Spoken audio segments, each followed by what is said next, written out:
Hi, everybody. Welcome to my presentation. My name is Jared Wilson. This is going to be for Educational Research Module 1.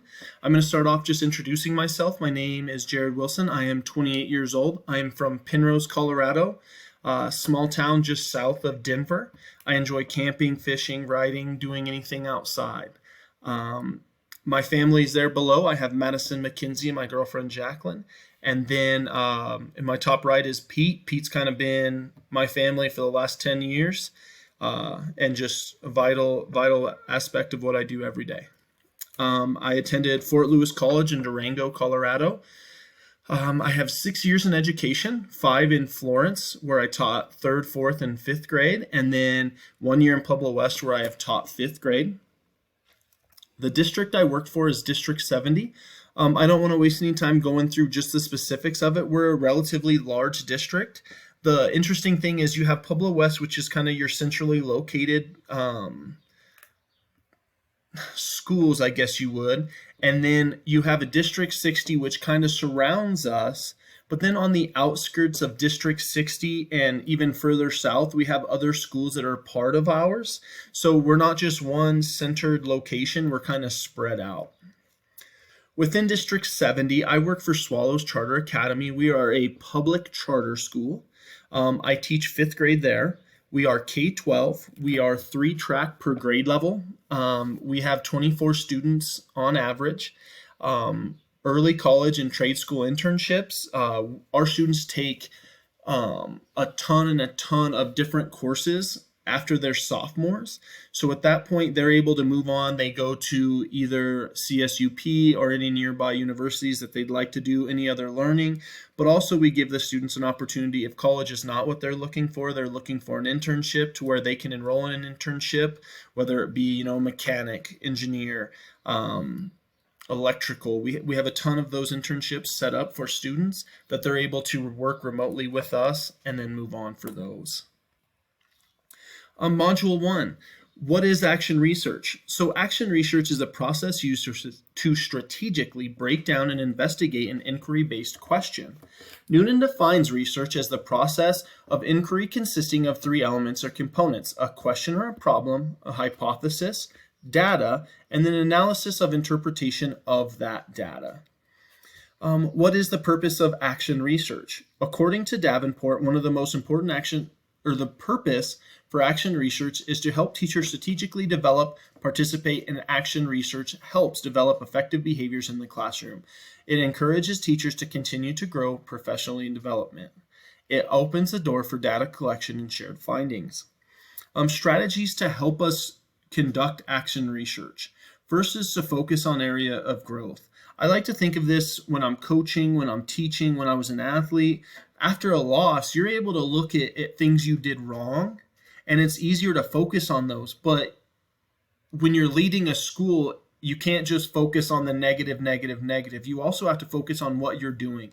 Because if you are doing good things and all you focus on is the negative, you don't highlight those good things and you don't share them. So when you're able to share the positivity, you can get other teachers to get on the same page as, maybe this teacher does great when she's teaching math, or this teacher does amazing when he's teaching history. He does this with his students that gets them engaged. When you're sharing those areas of growth and those areas of positivity, other people will be attracted to try it, and it just kind of moves you in a more positive direction.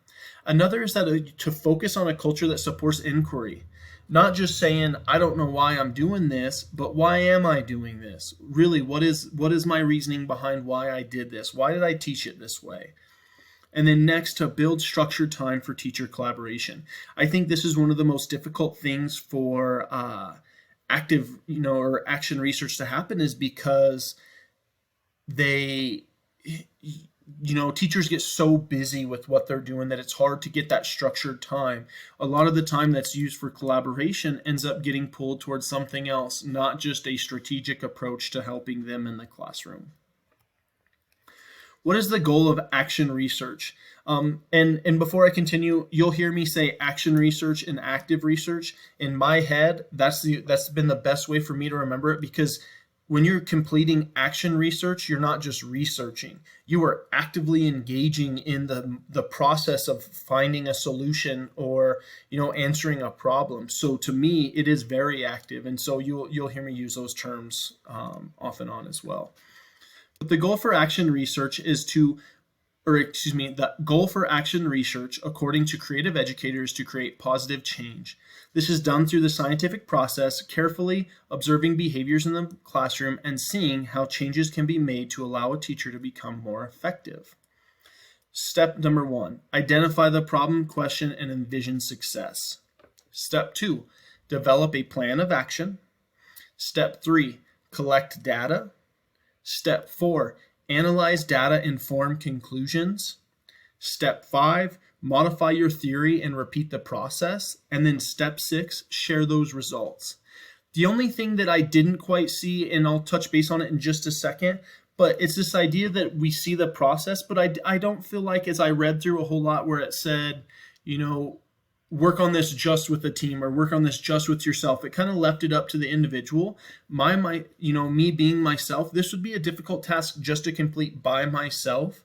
I kind of like having a team. I rely on my teammates at work. And so being able to work in a group like a PLC, this would be a perfect opportunity to get, a small group of teachers all on the same page.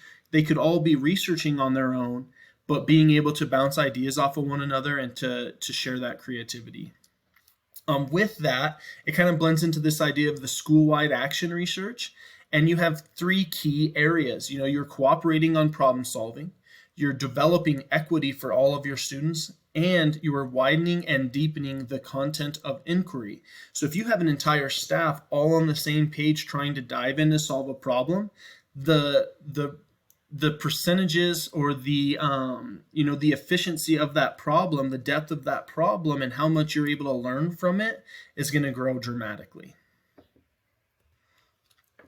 What's the difference between action research and traditional research? Again, I think it's that active part of the action research, where with traditional research, you're not just reading a book, citing it, and you're done.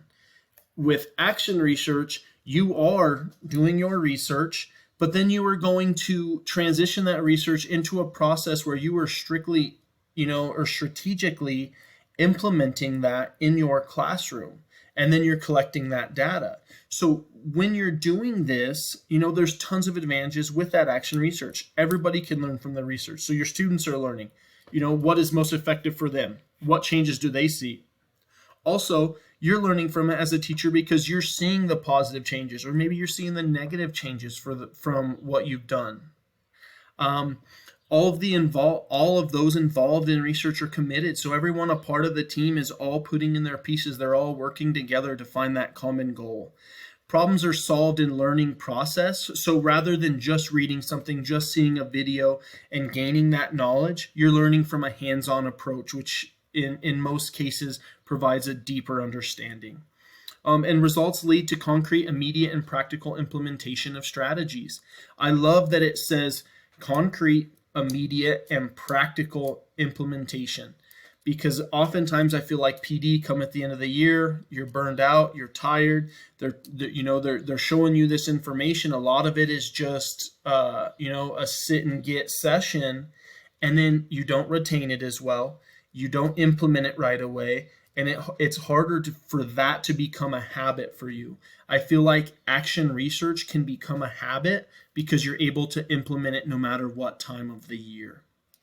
What are common problems? So when researching, it seems like there's a ton of ethical issues that people usually run into. The sharing of student data appropriately, the pressure put on students during trial, and then the data collection piece. I know it was really interesting to put that I had read a quote from Arnold that said something about the fact that it's okay to admit that you might be losing some data.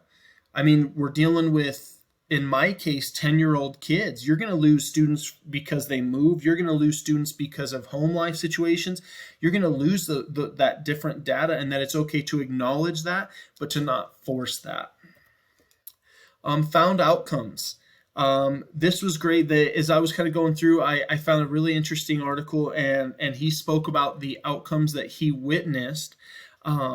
and he witnessed higher student achievement. But what he was most profound, what the most profound idea was that the increased proficiency in confidence and social skills. He commented on the fact that he saw students engaging on such a higher level than what had been done before, and that even if they didn't see the student achievement right away, the students' attitudes, their buy-in had all dramatically increased, which in turn is going to help with that academic achievement. Next, he talked about the closing of the gaps. Whenever he went through his data, he didn't describe necessarily his highest students getting higher, but he said that the students in the class he observed, the top students stayed showing growth, but the portion of the lower performing students decreased dramatically. Evaluate. How could action research help improve my teaching? It can help me because I can take this information, I can take this process, and I can apply it to any content area. It gives me a targeted goal and a desired outcome. It gives me direction for what I want to do with my class. It gives me a great opportunity for data collection, shows me where my students are continuously and where I can go from there. It also, opens the opportunity for me to give leadership opportunities within my staff. To defend. So what do researchers say about the success of action research and its impact on students? So they say that it can revitalize the entire learning community as well as aid teachers in changing or reflecting on their classroom practices. It also says that authentic assessment generates more meaningful feedback and opportunities for students to apply it. And students consider authentic assessment more engaging when increased with opportunities to be creative and make choices. It kind of sounds like common sense to me, the fact that if students are given the opportunity to choose how they can show proficiency in a subject, it's going to help them out and I'm going to see better results. And it also gets teachers thinking more critically about creating assignments that allow differentiation applicable to students' everyday lives. Critique. To sum it up, prior to this assessment, I was not familiar with action research. After completing this assignment, I know it's going to be beneficial to my teaching. It was easy for me to compare it to the scientific method, how I teach a scientific method to my students, to come up with a question and then truly dive into researching, collecting data, and then evaluating what that data says. It also helps me because I'm going to be able to take this, share it with my team, share it with my cohort, and try to help get everyone on the same page with it as well. I have never witnessed action research before. At Fort Lewis College, we did something that mirrored the same process. It had some of the same basic concepts of identifying a problem and then collecting data, but it didn't have that same spiraling effect to continue the education. How does it support the educational success and well-being of students and adults? It gives my situation, my school, the opportunity for PLC leadership, promotes a positive way of looking at data, gives us a direction for weekly, biweekly meetings, and it gives us review data collected by the school. It's not data somewhere else. It's not data for someone else's kids. It's data for our students and who we're going to get to work with the next day. How does it support? It allows us to analyze currently used platforms. With COVID, everything else, our school has a ton of platforms right now, so uniformity is something we're struggling with. So this will allow us to analyze the ones we're using, develop research on new ones to see what we need, what we're lacking, to collaborate and build grade level assessments, to provide structure for time and alignment within grade levels, facilitate sharing of discovered outcomes and research, and provide more opportunities for non-academic programs, as well as community involvement in reporting and study. Through this assignment, I was able to gain a better understanding of how I can implement that research to better myself as a profession or as a professional, and it will provide different avenues, and research can be conducted in multiple levels. Those levels allow me to collect data as a teacher and work with a team. I'd like to think this action process is going on the offensive. It allows me to attack my pitfalls, to attack my, my struggles and work on them from year to year. And then I want to be able to be comfortable enough to share this information with my teammates. We're a small charter school, so we don't necessarily get the same professional development that all the other schools do, but this would be a great opportunity for me to share that and increase that with my staff. And then here's my works cited. Thank you.